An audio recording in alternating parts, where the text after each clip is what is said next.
Good morning, students.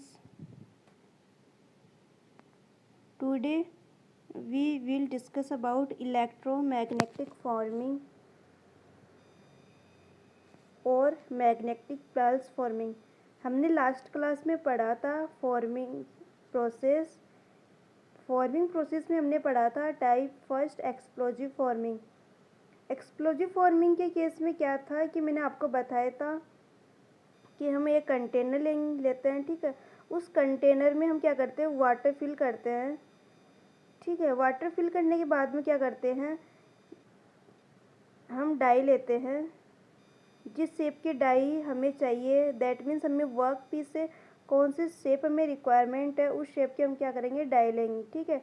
उसके बाद में क्या करेंगे, हम जो मेटल है, वर्क पीस है, हम उसको क्या करेंगे, वहाँ पर रखेंगे, ठीक है। उसके बाद में नेक्स्ट हम क्या करेंगे, इसमें अप्लाई करेंगे एक्सप्लोजन यानी कि charge, that means charge apply करेंगे।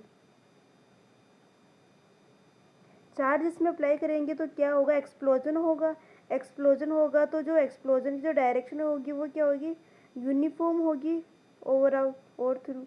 तो इस केस में क्या होगा, जो डायरेक्शन यूनिफॉर्म होगी तो उस केस में जो वेव्स निकलेंगे वो वेव्स क्या करेंगे, इसको फोर्स करेंगे अप की तरफ। तो यहाँ से क्या होगा, ये जो मेटल है वो क्या हो जाएगा, इसमें प्रेस हो जाएगा। तो हमें जो साइज मिलेगी वो कौन सी मिलेगी, ये मिलेगी।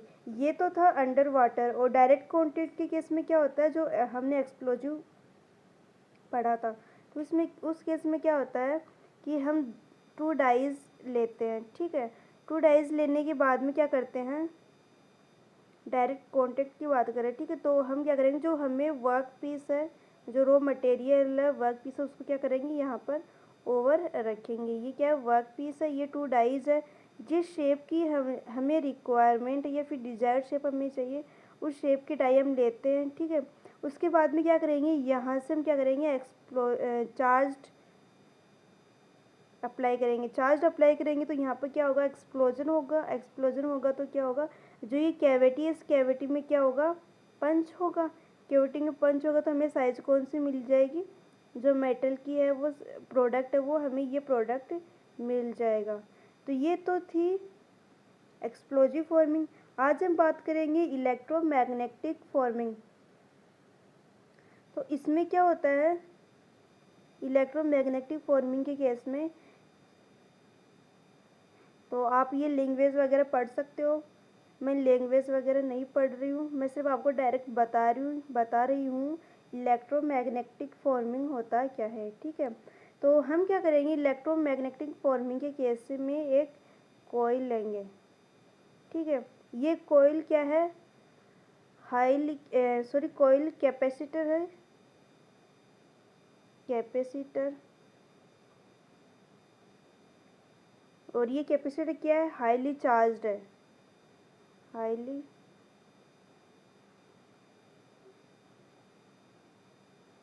चार्ज्ड, ठीक है।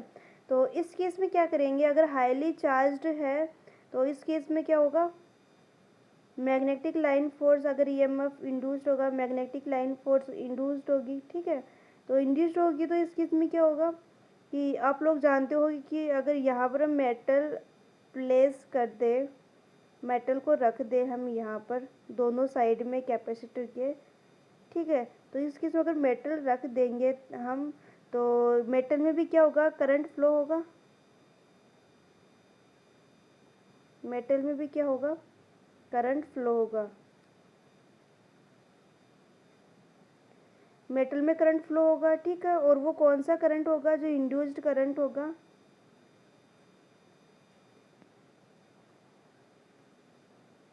उसे हम कहते हैं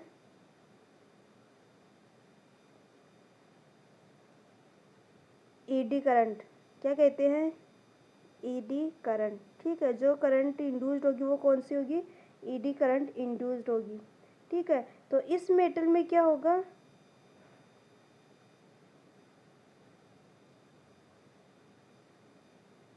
इंड्यूस्ड होगा। तो इसमें भी क्या इंड्यूस्ड होगा, high magnetic line force induced होगी। तो ये कौन सी थी, ये कॉइल की थी मैग्नेटिक लाइन फोर्सेस, और मेटल के अंदर भी मैग्नेटिक लाइन फोर्सेस इंड्यूस्ड होगी। तो उस केस में हम क्या कह सकते हैं,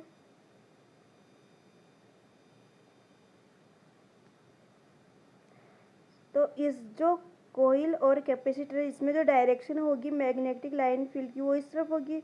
इंड्यूस्ड जो मेटल है इसमें जो मैग्नेटिक लाइन फोर्स इंड्यूस्ड होगी उसकी डायरेक्शन क्या होगी, अपोजिट होगी। ठीक है, तो इस केस में क्या होगा कि जो ये जो मैग्नेटिक लाइन्स है वो क्या होंगे, एक दूसरे को अपोज करेंगे। एक दूसरे को अपोज करेंगे तो क्या होंगे, रिपेल करेंगे। रिपेल करेंगे तो हम रिपेल करेंगे तो एक कैविटी इंड्यूस्ड होगी, क्योंकि जहाँ पर जो मैक्सिमम फोर्स अप्लाई होगा, ठीक है, तो वहाँ पर क्या होगा, ये पंच करेगा। जो मैग्नेटिक लाइन्स है वो क्या करेंगे, मेटल को, रॉ मटेरियल को क्या करेंगे, पंच करेंगे। तो जो शेप हमें मिलेगी, तो उस केस में हमें क्या मिल जाएगी, शेप मिल जाएगी। तो आप लोग समझ सकते हो। तो सेम इस तरफ लेफ्ट साइड में होगा। तो ये तो क्या था, मैग्नेटिक इलेक्ट्रोमैग्नेटिक फॉर्मिंग ईएमएफ था। ठीक है, इसके बाद में हम नेक्स्ट बात करते हैं।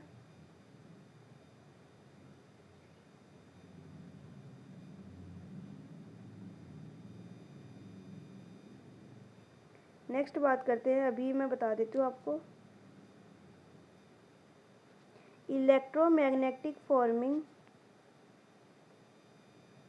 और मैग्नेटिक पल्स फॉर्मिंग। इसका जो दूसरा नाम है वो मैग्नेटिक पल्स फॉर्मिंग होता है।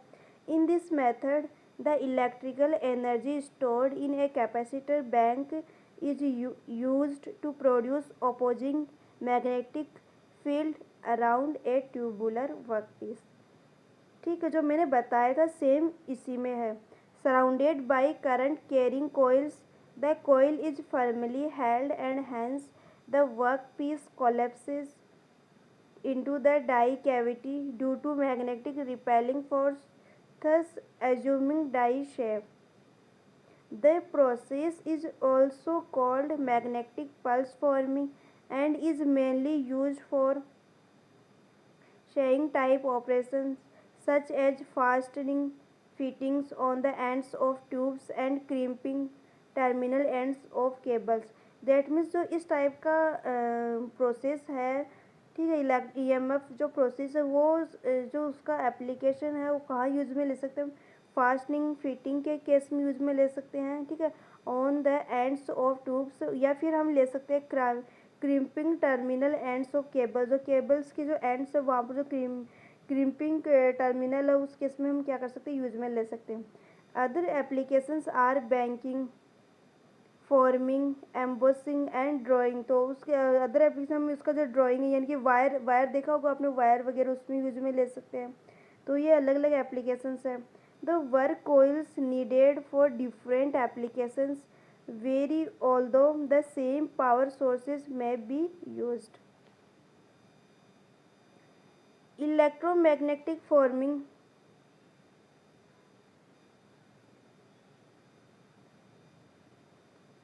इसका प्रिंसिपल क्या है, this process is based on the principle stated by Lorentz force law.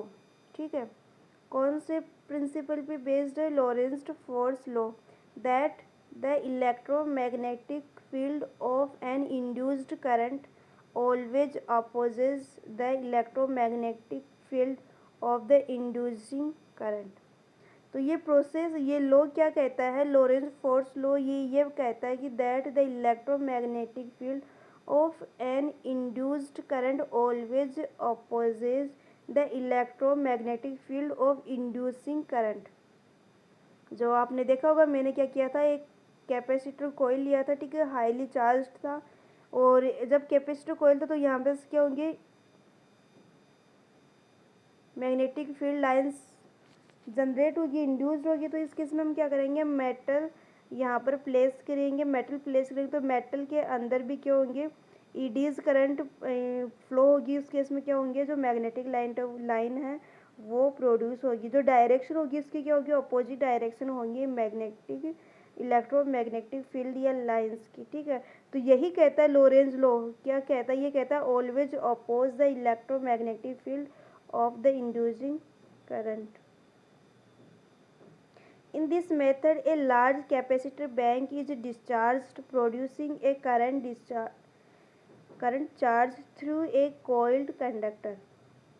If the coil has been placed within a conductive cylinder, around a cylinder or adjacent to a flat set of metal, then the discharge induces a secondary current in the workpiece. ठीक है, जो मैंने बताया था overall, जो मैंने short view में आपको बताया था वही इस लैंग्वेज में लिखा हुआ है। इसने क्या किया, प्लेस किया है वर्क पीस को, जिसमें क्या फ्लो हो रहा है, करंट फ्लो हो रहा है, सेकेंडरी करंट जिसे हम कह रहे हैं। This secondary current further causes it to be repelled from the coil and conformed to a die or mating workpiece. The process is very rapid and is used primarily to expand or contract tubing or to permanent assemble component. Okay.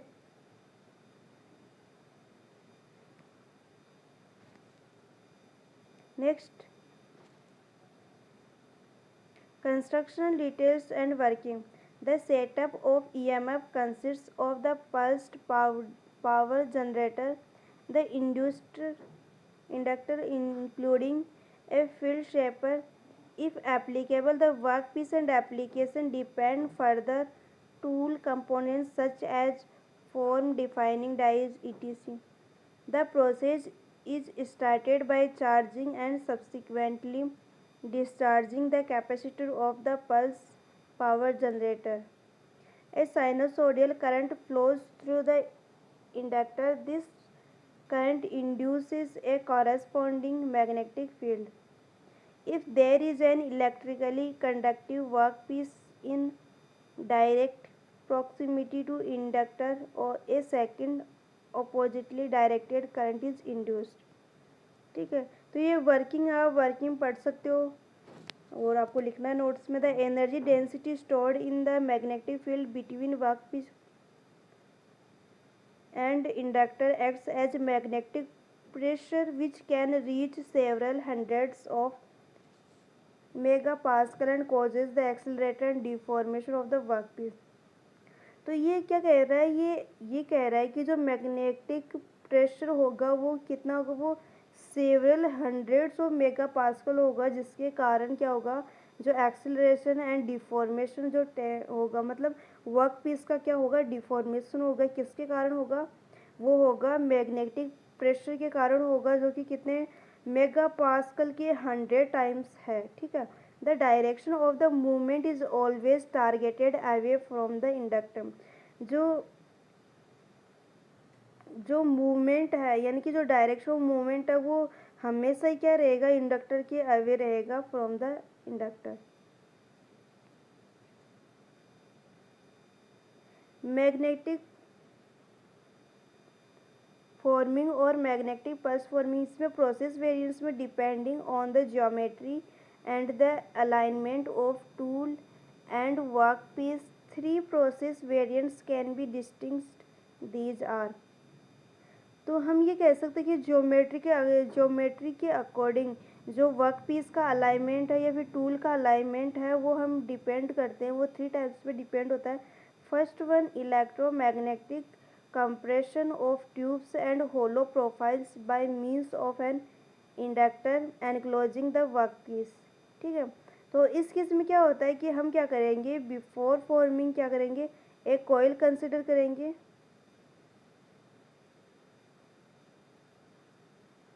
क्या करेंगे, एक coil consider करेंगे। ठीक है,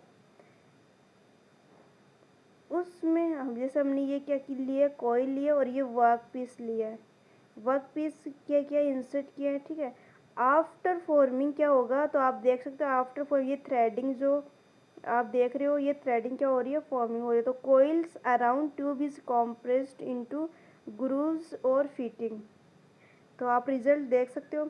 second one है electromagnetic sheet forming, for which an inductor is position in closely proximity of a flat semi finished part of a performed component. ठीक है, तो सेकंड केस में क्या ले सकते हैं हम, सीट फॉर्मिंग ले सकते हैं। हमने पहले क्या लिया था होलो प्रोफाइल ली थी ट्यूब्स की, ठीक है। तो सेकंड में हम कंप्लीट शीट फॉर्मिंग लेंगे और इसमें क्या करेंगे, इंडक्टर जो पोजीशन है वो तो हम अप्लाई करेंगे। तो अभी देख लेते हैं हम।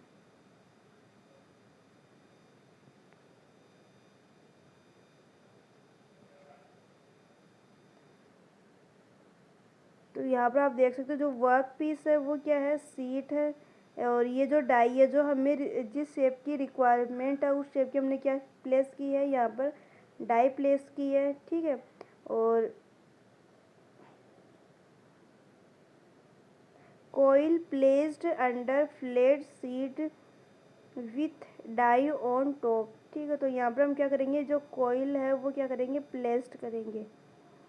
तो इस केस में क्या होगा, जब प्रेस होगी, जो इलेक्ट्रोमैग्नेटिक लाइन्स है वो इंड्यूस्ड होगी, ठीक है। तो वो वर्क पीस में भी इंड्यूस्ड होगी और दोनों में डायरेक्शन अपोजिट होगी। तो क्या होगा, फोर्स अप्लाई करेंगे, प्रेशर अप्लाई करेंगे 100 टाइम्स ऑफ मेगा पास्कल। तो इस केस में जो हमें शेप मिलेगी वो क्या मिलेगी, ये शेप मिलेगी, flat sheet is formed to contours और डाई, ठीक है। तो हमारे पास में इस शेप की डाई थी, तो इस शेप का हमें क्या मिलेगा, प्रोडक्ट मिलेगा। तो इससे हम इस प्रोसेस को क्या कहते हैं, आप देख सकते हो, थ्रेडिंग बनना, ठीक है, जिसे हम चूड़ियाँ भी बोल सकते हैं ऑब्वियसली, अराउंड सर्कल्स।